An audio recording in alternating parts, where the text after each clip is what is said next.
অমৃতসরে স্বর্ণ মন্দিরে যাওয়ার রাস্তার গেট। আমি এখন অমৃতসর স্বর্ণ মন্দিরের সামনে রয়েছি।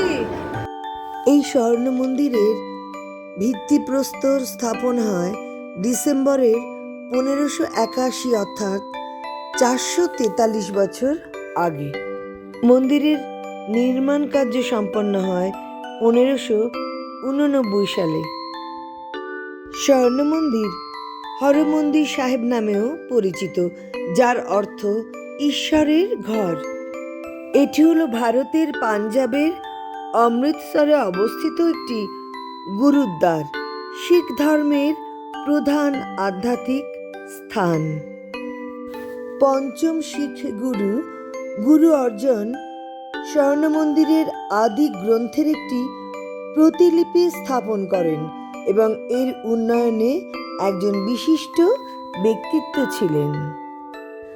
মুঘল ও আক্রমণকারী আফগান সেনাবাহিনী দ্বারা নিপীড়নের লক্ষ্যবস্তুতে পরিণত হওয়ার পর এর বেশ কয়েকবার ধ্বংস হওয়ার পর শিখরা গুরুদ্বারটি বারবার পুনর্নির্মাণ করেন। মহারাজা রঞ্জিত সিং 1809 সালে মার্বেল এবং তামা দিয়ে এটি পুনর্নির্মাণ করেন এবং 1830 সালে পবিত্র স্থানটি সোনার পাত দিয়ে মুড়ে দেওয়া হয়।